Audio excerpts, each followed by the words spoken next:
አደረክ? ሀሳብ አይግባ። ስራውን በሚገባ ፈጽሜያለሁ። እርግጠኛ ነህ? ተማመንብኝ። በሚገባ ፈጽሜያለሁ ስልህ።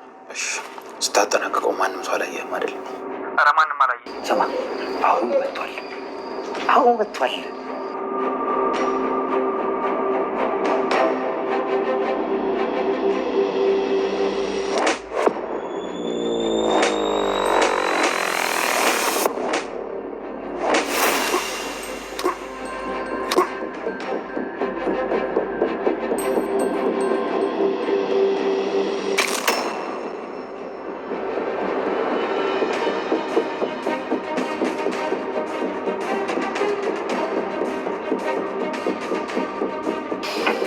እንዴት ነው ልጆች?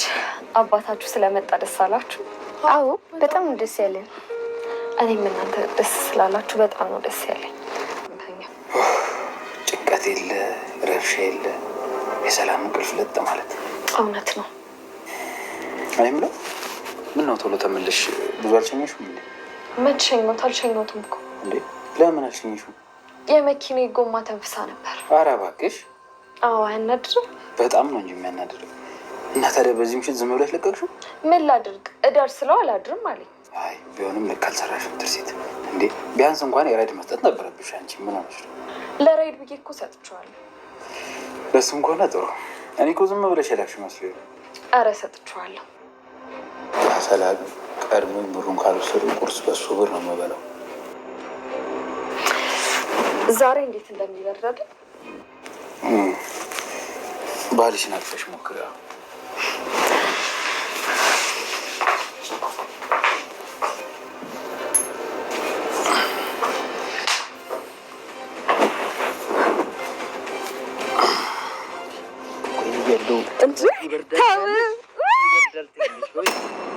በእግዚአብሔር ተወኝ። ሰላም ሰላም፣ ውድና የተከበራችሁ የቻናሌ ቤተሰቦች እንዴት ናችሁ? ደህና ናችሁ? ያለው እግዚአብሔር ይመስገን እኔ ደህና ነኝ። ዛሬ ይዤላችሁ የመጣሁት ኪያ ክፍል 5 ነው ማለት ነው። እውነት እስከ ክፍል 5 ድረስ በጣም እያየሁት ነው። በጣም ደስ የሚልና አስተማሪና አዝናኝ የሆነ አዲስ ተከታታይ ድራማ ነው ማለት ነው። ያላያችሁት እየገባችሁ ተመልከቷቸው። እኔ በጣም ነው የወደድኩት። በጣም አስተማሪና አዝናኝ ነው ማለት ነው። እንግዲህ ኪያ ድራማ ማለት ነው። ያው ዛሬ ማውራት የፈለኩት እንግዲህ ስለ ትርሲት ነው ማለት ነው። በትርሲት ዙሪያ ነው። ምክንያቱም ብሩኬን ሚኪ ይሄን ያህል ሲበድለው ዝም ማለት አልነበረም። ምክንያቱም ማወቅ አለባት ብዬ እላለሁኝ ቶሎ እንጂ በጣም አስጠሊ የሆነ ነው የሚመጣው ማለት ነው። መጨረሻ አካባቢ ላይ የተፈጠረውን ነገር ሁላችሁም ማውቃቸዋል።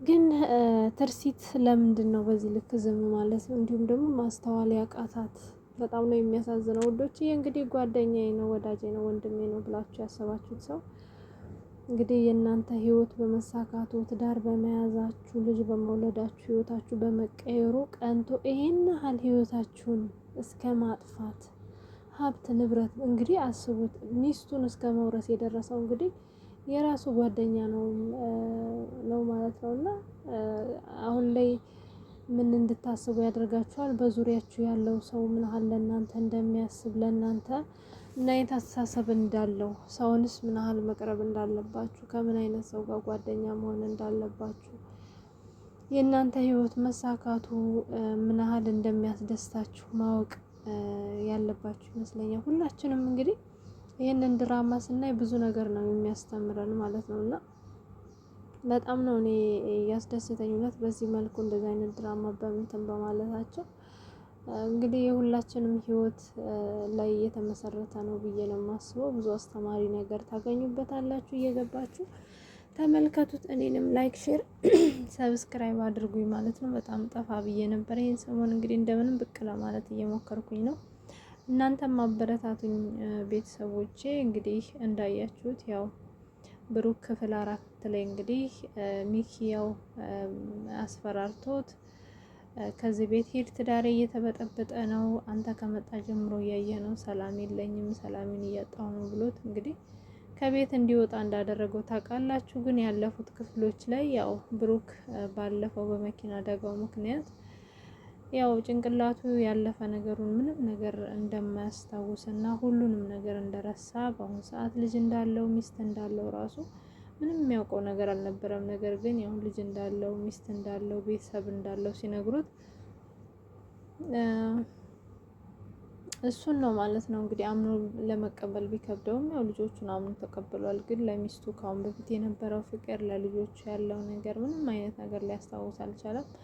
ውድና የተከበራችሁ የቻናሌ ቤተሰቦች እንግዲህ በአሁኑ ሰዓት ላይ ሁሉም ነገር ማለት በስልክና በካሜራ የተያያዘ ነገር ስለሆነ ይሄ ነገር እኛንም እንድንነቃ ያደርገናል ማለት ነው። ብዙ ጊዜ ማስታወሻዎች ብትይዙ የፎቶ ካሜራዎች፣ ቪዲዮ ማስረጃዎች ምናምን ብትይዙ እንግዲህ እንደዚህ አይነት ነገር ሲፈጠር ሰዎች ቶሎ ለማስታወስ ይረዳቸዋል። እንዲሁም ደግሞ ለመተማመን የሚያግዝ ነገር ይሆናል ማለት ነው።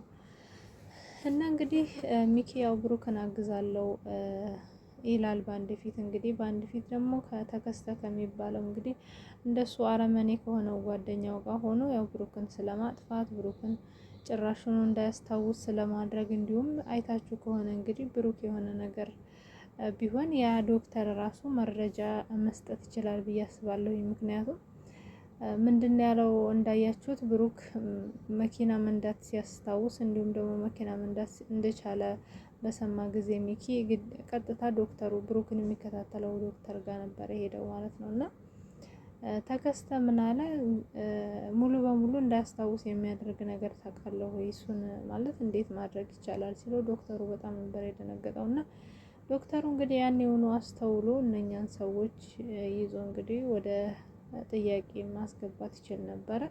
ነገር ግን ዶክተሩ ምንድነው ያለው እንዳያስታውስ የሚያደርገውን ነገር ለምን ፈለጋችሁት? እሱን ከምትፈልጉ ሊሆኑ እንዲያስታውስ የሚጠቅመውን ነገር ነው መፈለግ ያለባችሁ በማለት እንግዲህ ችላ በማለት ነገሩን አልፎታል ማለት ነው። እንግዲህ ወደ ዛሬው መልእክት ላይ ስመጣ እንዳያችሁት የብሩክ ሴት ልጁ እንግዲህ አባቷ እንደጠፋ በሰማች ጊዜ ምግብ አልበላችም። እንዲሁም ትምህርት ቤት ውስጥ ወድቃ ያው ለእናቷ ተደውሎላት እናቷ ናት ሄዳ ያመጣቻት ማለት ነው። እንግዲህ ስንት ቀን ሙሉ ምግብ እየበላች አይደለም፣ ሁሉንም ነገር እያደረገች አይደለም። ምክንያቱም ከአሁን በፊት አባትሽ ሞቷል ተብላ የሌላ ሰው አባት እንግዲህ እንዲሁም ደግሞ ሌላ ሰው ስለሆነ ተቀብላ እየኖረች የነበረው አሁን ደግሞ በመሀል አባትየው ተገኘ ተብሎ ልጆቹ በጣም ደስተኛ ሆነው ነበረ። ደግሞ በመሀል እንደዚህ አባታችሁ ሞቷል፣ አባታችሁ በህይወት የለም ሲባሉ እንግዲህ ምን አይነት የልብ ስብራት እና ምን አይነት ሀዘን ሊገጥማቸው እንደሚችል መገመት አይከብድም። በጣም ነው ልጆቹ የሚያሳዝኑት፣ በጣም ነው የሚያሳዝኑት ማለት ነው። እንግዲህ ትርሲትም እንግዲህ ይሄንን ባየች ጊዜ ነበረ ብሩክን ፈልጋ ማግኘት እንዳለባት ግድ መሆን ማለት ግድ ነው። ምክንያቱም ልጅቷ ምግብ እየበላች አይደለም፣ አባቴ ካልተገኘ ምንም አይነት ምግብ አልበላም ነው የምትለው። እንዳያችሁት ልጆች እንግዲህ የሆነ ነገር ሲፈልጉ የሆነ ነገር እናንተን ያስገድዷቸዋል ነው። በተለይ ምግብ አልበላም ካለ ልጅ ምንም አድርጋችሁ ልታበሉት አትችሉም። እና በጣም ከባድ ነው እውነት ለመናገር። እና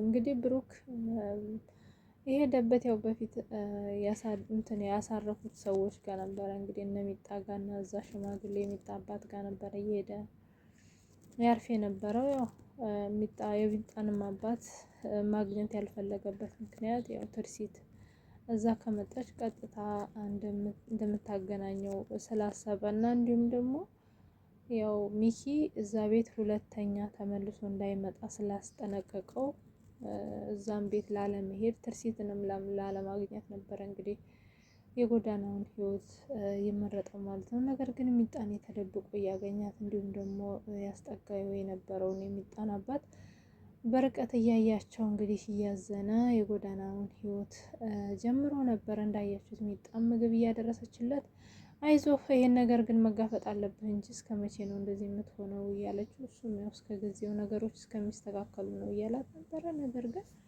እንዳያችሁት ነገሩ በጣም አሳሳቢ ነው። ምክንያቱም ህፃኗ ሴት ልጁ እየበላች ስላልሆነ ግዴታ አባትየው ተፈልጎ መገኘት ስላለባት እንግዲህ ትርሲትም ወደ ሽማግሌው መታ ያለውን ነገር ስታስረዳቸው በጣም ነበር የደነገጡት። ያው አባትየውም ያው ሚጣ ስልክ ሲደውልላት ወጣ ብላ ስለምታወራ እንዲሁም ደግሞ አንዳንድ ጊዜ የምሳቃ ይዛ ስትመጣ በውስጣቸው ጥርጣሬ ያድሮባቸው ነበረ። ምክንያቱም ሚጣና ብሩክ እንግዲህ አብረው ረጅም ጊዜ ስለቆዩ በጣም የዋደዱ እህትና ወንድም ሆነዋል። ያው በእርግጥ ይሄንን ነገር ታገኘዋለች ብለው ስላሰቡ እሷን መጠርጠር ይዘው ነበረ። እንግዲህ ያለውንም ነገር ሁሉንም ይነግሯታል። እሷን በጣም አዝና እንግዲህ ምንም ማድረግ እንዳሌለባት እንዲሁም ደግሞ ብሩክ መቼም ቢሆን አንቺን እንደማገኝሽ ለማንም ሰው ለአባቴም ቢሆን እንዳትናገሪ ብሏት ስለነበረ መናገር አልፈለገችም ነበረ። ግን ያው እንዳጋጣሚ እንዳያችሁት ማታ ላይ ደውለው እያወሩ እያሉ ነው እንግዲህ ክላሷ በመግባት ሽማግሌው ብሩክን እያወራች እንደሆነ የሰሙ። ያን የሆኑ ልጅቷን በጥፊ መተው ነገ እኛ እንደምናገኘው ሳትናገሪ ነገር ግን ብሩክን እንድናገኘው እንድታደርጊ ብሎ አስገድደዋታል። እሷም በፍጹም አልችልም፣ ብሩክን ማዋሸት አልችልም እያለ በተደጋጋሚ ጊዜ ብታለቅስም ሽማግሌው ግን የብሩክ ልጅ ለመሞት ሞት አፋፍ ላይ ስለሆነ ያለችው ምንም አይነት ነገር ቢፈጠር ብሩክን ነገ ታገናኝ ትችያለሽ በማለት ወደ ትርሲት እንግዲህ ደውሎ ብሩክን የምናገኝበትን መንገድ አግኝተናል ነገ እንድትመጪ ብለዋታል። እንግዲህ ትርሲትን በተባለችው መንገድ መታ ያው ልጅቷ የተፈጠረውን ነገር ሁሉንም ነገር ለሚጣ አስረድታት፣ ሚጣን በጣም እያዘነች እንዳያችሁት እያለቀሰች፣ ምክንያቱም ማንም ሰው እኔና አንቺ እንደምንገናኝ እንዳትናገሪ ስላላት የብሩክን አደራ በላሁኝ ዋሽቼው አላቅም በማለት በጣም እያለቀሰች እንግዲህ የጠየቋትን ነገር እንደምታደርግ ትስማማለች። ግን ዛሬ አልችልም በደወለ ሰዓት ነው ስትላት ሴትም ዛሬ ነው መሆን ያለበት፣ እኔ እሱ ስልክ እንደሌለው ታውቂያለሽ፣ እሱ ሲደውልልኝ ብቻ ነው የማገኘው፣ የሚደውልልኝ ደግሞ በተለያየ ሰው ስልክ ነው እና ስለዚህ በደወለልኝ ሰዓት እና የት እንደሚያገኘኝ ሲቀጥረኝ እንጠራሻለን ትላታለች። እንግዲህ እንዳጋጣሚ ትርሲት እዛው ሆና ነበረ ብሩክ የደወለው። በጣም ነው ደስ የሚለው ይሄ ነገር፣ ምክንያቱም እንግዲህ ያስባችሁታል ብሩክ ሚጣን ሲቀጥራት የሆነ ቦታ ነይ ብሎ ሲቀጥራት ወዲያውኑ ነው መሄድ ያለባት። እንግዲህ ትርሲት ደግሞ ከቤቷ ተነስታ ገና እሷ ጋር እስከምንመጣ ነገሮች ይበላሻሉ ነበረ። ግን ያው በጣም ደስ የሚለው ነገር እዛው ቁጭ እንዳለች ትርሲት ነበረ ሚጣ ጋር ደውሎ እንዲገናኙ ያደረገው። እሷም ሄደች። እንግዲህ በጣም እያለቀሰች ነበረ ብሩክ ይቅርታ አድርግልኝ እያለችው፣ እሱም በጣም ግራ ተጋብቶ ተወዛግቦ ነበረ። ምን ሆነሽ ነው እያላት ነበረ። ግን ያው ነገሩን ማስረዳት አልቻለችም። በጣም እያለቀሰች እያባበላት እያለ ነበረ ምን ሆነሽ ነው? ምንድነው ይቅርታ ማድረግልሽ? ሳትነግሪኝ ስለምን ይቅርታ ነው የምታወሪው? ሲላት ያው እንግዲህ ትርሲትና የሚጣባት የመጡት እሱም በጣም ነበር የደነገጠው። እንዴት እንደዚህ ታደርጊያለሽ? አምኜሽ ነበረ እኮ እንዴት እንደዚህ አይነት ስህተት ትሰሪያለሽ? ይላታል። እሷም እንግዲህ ያለውን ነገር ሲረዳ እሱም ያው የልጅ ነገር ስለሆነበት ልጁ እንደታመመች እና እሱ ካልመጣ ምግብ እንደማትበላ ይነገረው እንግዲህ አምኖ ሄዷል ማለት ነው። በሄደም ጊዜ እንግዲህ እንዳያችሁት ሚኪ ተብዬው እንዳያችሁት ቁጭ ብሎ ነበረ። በጣም ነበረ የተናደደው ሲያየው፣ ያው ልጆቹ ሲያውቁት ፍቅር ሲሰጡት ምናምን በጣም ተናዶ ብሩክ በገዛ እግርህ ወደ ሞት ጉድጓድ መጣ። አሁን የምትገባበት የሞት ጉድጓድ ግን እንደዚህ ቀደሙ የምትወጣበት ሳይሆን ለዘላለም የምትቀርበት ነው። ምክንያቱም አንተ መሞትህን እስከማረጋገጥ ድረስ እኔ ነኝ የምቀብርህ እያለ በጣም እንግዲህ እየዛተ ነበረ። ያው እንዳሉትም ያው የትርሲት ልጅ በጣም አዝና ስለነበረ ምግብ በልታ አታውቅም። ያው እሱን ስታይ ግን በእኔ አንተ ካላጎረስከኝ አልበላም በማለት ያው ሁለቱንም ልጆች እያጎረሳቸው በጣም ደስ የሚል ጊዜ ካሳለፉ በኋላ እንግዲህ እንዳያችሁት ያው ሽንት ቤት በገባ ሰዓት ነበረ ብሩክ ሚኪ ተከትሎት ገብቶ እንግዲህ ለምን መጣ እንዳትመጣ ነግረህ ነበረ ሲለው ያው የመጣበትን ምክንያት ይነግረዋል። ነገር ግን በጣም አስፈራርቶት ከዚህ በኋላ እንደማይመጣ ቃል ገብቶለታል ማለት ነው። ይህንንም አድርጎ አልበቃውም። ያው ወደ ቤት መሄድ እንዳለበት በግድ ልጆቹን አሳምኖ ከቤት ሲወጣ ነው እንግዲህ እሱን ማስወገድ የፈለገው። መጀመሪያ ሚኪ ራሱ ይዞ ሄዶ በራሱ መኪና ለመግደል ነበር የፈለገው። ነገር ግን ያው ትርሲትን የነኝ የምሸኘው ስትለው ቀድሞ የመኪናውን ጎማ በመስማር ነበረ የበሳው ማለት ነው። አይታችሁ ከሆነ እጁ ላይ ምስማር ነበረ ትርሲት መኪናውን ማስነሳት እንዳትችልና እሱን እስከሚኖርበት ቦታ ድረስ እንዳታደርሰው ስለፈለገ መኪናውን መጀመሪያ አስቀድሞ በመስማር በስቶታል። ያው ትርሲትም የመኪናዬ ጎማ ያው ተንፍሷል፣ እየሰራ አይደለም ብላ እንግዲህ እሱም ማደር ስላልፈለገ የራይድ ሰጥታው እንግዲህ በእግሩ ሄዷል ማለት ነው። እቤት ሲመጣ እንግዲህ ለምን አልሸኘሽውም ብሎ ለማስመሰል ሞክሮ ነበር። እሷም የተፈጠረውን ነገር አስረድተዋለች። ነገር ግን ወዲያውኑ ነው እና ብሩክ እንደወጡ የደወለው